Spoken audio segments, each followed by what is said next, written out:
सांख्यिकी BA first year की। और पहला टॉपिक है परिमाणात्मक तकनीकें किसे कहते हैं। क्वांटिटेटिव टेक्निक्स सांख्यिकी का पहला टॉपिक बीए फर्स्ट ईयर। अगर आप बीए फर्स्ट ईयर के स्टूडेंट हैं तो आपके लिए बहुत ज़्यादा यूजफुल है। आपसे लगातार बीए फर्स्ट ईयर के वीडियोस आपके लिए आते रहेंगे। हफ्ते में कम से कम 3 दिन 3 वीडियो आपको मिलता रहेगा। मैं हूं नकुल सर, आप देख रहे हैं द इकोनॉमिक्स गुरु। सबसे पहले हम बात करेंगे परिमाणात्मक तकनीकें की अर्थ की। उससे पहले अगर चैनल को सब्सक्राइब नहीं किया है, चैनल को सब्सक्राइब कर लीजिए ताकि आप अपने एग्जाम की भरपूर तैयारी कर सके अगर आप हिंदी मीडियम स्टूडेंट है तो। अर्थ परिमाणात्मक तकनीकें किसे कहते हैं। परिमाणात्मक का मतलब होता है क्वांटिटेटिव, जहां पर संख्या की बात करते हो। संख्यात्मक यानी कि संख्यात्मक तकनीकें ऐसी सांख्यिकी या क्रियात्मक शोध तकनीकें जिनका उपयोग व्यवसाय एवं उद्योग से संबंधित समस्याओं की निर्णय प्रक्रिया में किया जाता है। मतलब अगर बिजनेस है या उद्योग हो, उद्योगों से रिलेटेड आपको कोई डिसीजन लेना है, ठीक है, आपको समस्याओं का निराकरण करना है, समस्याओं को सुलझाना है, तो इन सब के लिए जो भी तकनीकें प्रयोग की जाती है उसके शोध के लिए, रिसर्च के लिए, जानकारी इकट्ठा करने के लिए जो संख्या से जुड़ी हुई हो, जो क्रियाओं से जुड़ी हुई हो, उसे हम परिमाणात्मक तकनीकें कहते हैं। इन तकनीकों में अंकों का, चिन्हों का या अन्य गणितीय शब्दावली का प्रयोग होता है। यानी कि एक लगभग संख्यात्मक होता है जिसमें संख्यात्मक गणितीय अंकों का, चिन्हों का प्रयोग किया जाता है। इसका मतलब ये हुआ कि ऐसी तकनीकें जो निर्णय लेने वालों को परिमाणात्मक समंकों के द्वारा, समंकों मतलब जानते हैं आप लोग डेटा, समंकों के द्वारा पूर्व निर्धारित लक्ष्यों की प्राप्ति हेतु नीतियों के निर्धारण में व्यवस्थित तथा शक्तिशाली साधन के रूप में सहायता प्रदान करती है। मतलब ये तकनीकें ऐसी होती है जो आपको डिसीजन लेने में हेल्प करती है और आपके जो पहले से निर्धारित लक्ष्य है उन लक्ष्यों को प्राप्ति करने के लिए जो भी नीतियां बनाना हो, उससे संबंधित जो समस्याएं होती हैं उन समस्याओं को सुलझाने के लिए, उन समस्याओं को दूर करने के लिए जो है इनका प्रयोग किया जाता है। इसके माध्यम से आपको विभिन्न जानकारियां मिलती हैं, ठीक है ना, आपके रिजल्ट की सही रिसर्च होता है और उसके बाद आप अपने डिसीजन को ले सकते हैं। इससे व्यवसाय की गतिविधियां अच्छी तरीके से काम होती है, ठीक है। उसके बाद बात करते हैं परिमाणात्मक तकनीकों की प्रकार की। कितने प्रकार की तकनीकें होती हैं। परिमाणात्मक तकनीकें जो है 3 प्रकार की होती हैं। सांख्यिकी तकनीकें, गणितीय तकनीकें और क्रियात्मक शोध तकनीकें। तीनों के बारे में थोड़ा थोड़ा डिटेल से जानेंगे ताकि हमें अच्छे से पता चले। सबसे पहले हम बात करते हैं सांख्यिकीय तकनीकें।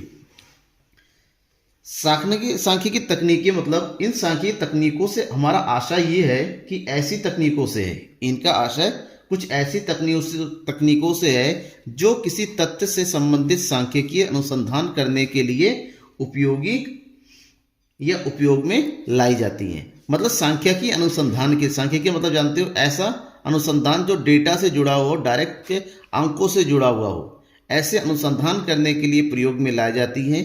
जिसमें हम उदाहरण लेंगे सांख्यिकी माध्यिका यानी कि मीन, मीडियन, मोड, सहसंबंध का, प्रतिगमन का, निर्देशन यानी कि इंडेक्स का, स्टैंडर्ड डेविएशन हो गया, मीन डेविएशन हो गया। इन सब चीज़ों का, इन सब तकनीकों का प्रयोग किया जाता है हमारा आंसर को विश्लेषण करने के लिए। नेक्स्ट तकनीक है गणितीय तकनीकी, मैथमेटिकल टेक्निक्स, जहां पर हम मैथ से जुड़े हुए शब्दों का, चिन्हों का प्रयोग करते हैं। मैथ से जुड़े हुए सिद्धांतों का प्रयोग करते हैं, जिसमें फलन आता है यानी कि फंक्शन, अवकलन आता है, समाकलन आता है, सारणी का आता है कि सारणी वगैरह तैयार करना आदि गणितीय प्रारूप को शामिल करते हैं, ठीक है ना। और अर्थशास्त्र के प्रयोग पर ध्यान दिया। अर्थशास्त्र में काफी हद तक इनका प्रयोग किया जाता है गणितीय तकनीकों का, ताकि जो आर्थिक गतिविधियों का पता लगाया जा सके। क्रियात्मक शोध तकनीकें, ये लेटेस्ट तकनीक है क्रियात्मक शोध तकनीकें। इसमें वैज्ञानिक विधि का प्रयोग प्रणालीबद्ध दृष्टिकोण को अपनाकर कार्य विषय उलझी हुई समस्याओं का सर्वश्रेष्ठ हल परिमाणात्मक आंकड़ों के रूप में प्रस्तुत करते हैं। यानी कि क्रिया से संबंधित होती है, कार्य को करते हुए जो उलझी हुई समस्याएं होती हैं, जो विकट समस्याएं होती है जिसको हम नॉर्मली नहीं समझ पाते, उन समस्याओं को दूर करने के लिए जो आंकड़े होते, परिमाणात्मक आंकड़े, उनको सर्वश्रेष्ठ तरीके से प्रयोग किया जाता है। इसका मतलब इस तकनीकों में अपेक्षित एक नवीन विज्ञान है, एक नई तरीके का है जो ज्ञान की विभिन्न शाखाओं जैसे गणित, भौतिक विज्ञान, अभियांत्रिक विज्ञान यानी कि या आपका जो फिजिक्स है, अर्थशास्त्र आदि में से उत्पन्न हुआ है ये। इसके अंतर्गत प्रतीक्षा पंक्ति का सिद्धांत प्रयोग किया जाता है, क्रीड़ा एवं खेल का सिद्धांत प्रयोग किया जाता है, अनुरूपण, तत्व विश्लेषण आदि तकनीकों का क्रियात्मक शोध तकनीकों में शामिल किया जाता है। और इन तकनीकों का विकास मुख्यतः द्वितीय विश्व युद्ध यानी कि दूसरे विश्व युद्ध के दौरान अमेरिका और इंग्लैंड में हुआ था। और जनरली क्रियात्मक शोध की भी सभी तकनीकें गणितीय प्रतिमानों पर आधारित होती है, जिसमें अंकों, संकेतों या समीकरणों का प्रयोग किया जाता है। परिमाणात्मक तकनीकों का प्रमुख महत्व क्या होता है, इसकी महत्व क्या है, कहाँ का प्रयोग होता है। व्यवसाय के और उद्योग के क्षेत्र में आज की डेट में परिमाणात्मक तकनीकों का बहुत ज़्यादा प्रयोग बढ़ता चला जा रहा है, दिन प्रतिदिन बढ़ता जा रहा है, क्योंकि इससे जटिल समस्याओं का हल आसानी से निकाला जा सकता है अगर आप इन चीज़ों को समझते हैं, इनका प्रयोग विधि आपको आता है तो। अब अगर इनकी महत्व की बात करें तो सबसे पहला पॉइंट हम बात करेंगे परिमाणात्मक तकनीकों के महत्व की, कि विभिन्न परिस्थितियों के अंतर्गत निर्णय लेने में सहायक है ये। अगर हमें निर्णय लेना है, डिसीजन लेना है किसी चीज़ को, तो निर्णय लेने में सहायक है। और आपको पता होना चाहिए अलग अलग परिस्थितियों में हमारा निर्णय लेने का आधार भी बदलता चला जाता है। तो ऐसे में जो परिस्थितियां होती है वो 3 प्रकार की परिस्थितियां होती हैं, एक निश्चित, एक अनिश्चित और एक जोखिम भरा। निश्चित मतलब जिसके परिणाम का हमें ज्ञान हो, यानी कि जिसका परिणाम हमें ज्ञात हो। अनिश्चित जिसका परिणाम क्या होगा हमें पता ना हो, यानी कि अज्ञात परिणाम। और जोखिम जहां पर हमारा परिणाम के बारे में 50-50 हो भी सकता है, नहीं भी हो सकता के बारे में।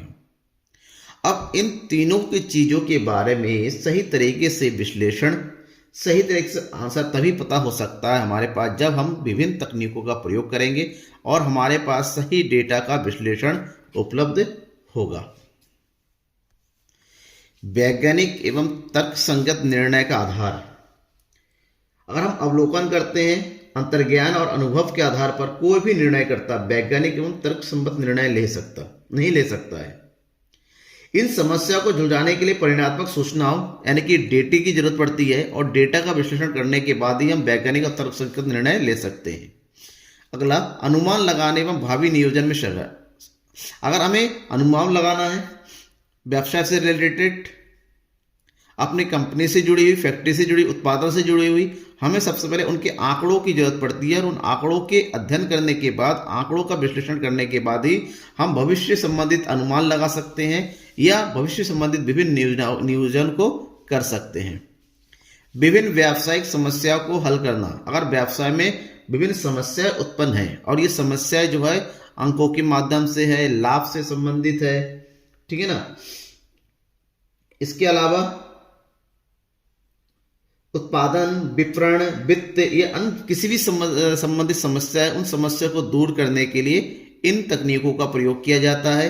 अनुमानों की विश्वसनीयता की परीक्षण, अगर हम अनुमान लगा रहे हैं तो किस आधार पर अनुमान लगा रहे हैं, हमारा आधार क्या है, उस आधार की विश्वसनीयता को बढ़ाने का काम ये तकनीकें करती हैं। अब ये बहुत ही ज़्यादा महत्वपूर्ण है, हर चीज़ महत्व होने के साथ साथ उसकी कुछ सीमाएं हैं, तो हम पढ़ देंगे इसमें कि परिमाणात्मक तकनीकों की प्रमुख सीमाएं कौन कौन सी है। तो इसकी जो प्रमुख सबसे बड़ी सीमा है, यानी कि सबसे बड़ा जो है लिमिटेशन वो ही है कि परिमाण तकनीकों के अंतर्गत केवल संख्यात्मक स्वरूप वाली समस्याओं का संभव है, यानी कि ऐसी समस्याएं जिनको हम अंकों के रूप में दिखा सकते हैं, उन्हीं का अध्ययन कर सकते हैं। जबकि इसमें जो भावनाओं का कदर नहीं होता है, यानी कि मनोवैज्ञानिक समस्याओं का अध्ययन इसमें नहीं हो पाता है। जैसे आपकी लीडरशिप कैसी है, आप मोटिवेशन कर पा रहे नहीं कर पा रहे, आपका मनोबल कैसा है, इन सब चीज़ों का अध्ययन इसके अंतर्गत नहीं किया जा सकता। बहुत ही ज़्यादा वैसे इसके अंतर्गत बहुत ही ज़्यादा आंकड़ों की जरूरत पड़ती है। फिर आंकड़ों को वर्गीकृत करने का, उन आंकड़ों को जो है क्लासिफिकेशन करने का, उन आंकड़ों को जो है रिप्रेजेंट करने के पीछे बहुत ज़्यादा खर्च होता है, मैन पावर चाहिए होता है, समय चाहिए होता है, इसलिए ये बहुत ही ज़्यादा व्ययशील होता है, यानी कि खर्चीला है। विशेषज्ञों द्वारा ही प्रयोग संभव। परिमाणात्मक तकनीकों का प्रयोग वही कर सकता है जो इसका विशेषज्ञ होता है, यानी कि नॉर्मल आदमी इन तकनीकों को समझ भी नहीं, वो कहेगा इसका क्या प्रयोग है, क्या यूज़ है, यानी कि केवल और केवल विशेषज्ञों के द्वारा ही इसका प्रयोग संभव हो सकता है। पूर्ण निर्णय प्रक्रिया ना होकर विश्लेषण के लिए एक उपकरण मात्र है। हम इन तकनीकों का प्रयोग पूरे निर्णय प्रक्रिया में नहीं रख सकते, कि उसी के आधार पर हम डिसीजन ले सकते। ये केवल विश्लेषण की तकनीक है, इस आधार पर हम अपने निर्णय की विश्लेषण जरूर कर सकते हैं, लेकिन 100% निर्णय इसी के आधार पर होगा ऐसा नहीं है। और लास्ट इसकी सीमा है साधारण समस्याओं का ही समाधान। इसके अंतर्गत किसी व्यवसाय की जो साधारण या जो सामान्य समस्या है उसका हम समाधान कर सकते हैं, उस समस्या को दूर कर सकते हैं। लेकिन इससे अगर कोई कॉम्प्लेक्स यानी कि जटिल सिचुएशन बन जाता है, कॉम्प्लेक्स सिचुएशन बन जाता है, उसको हम सांख्यिकी तकनीकों के द्वारा, परिमाणात्मक तकनीकों के द्वारा दूर नहीं कर सकते। Thank you.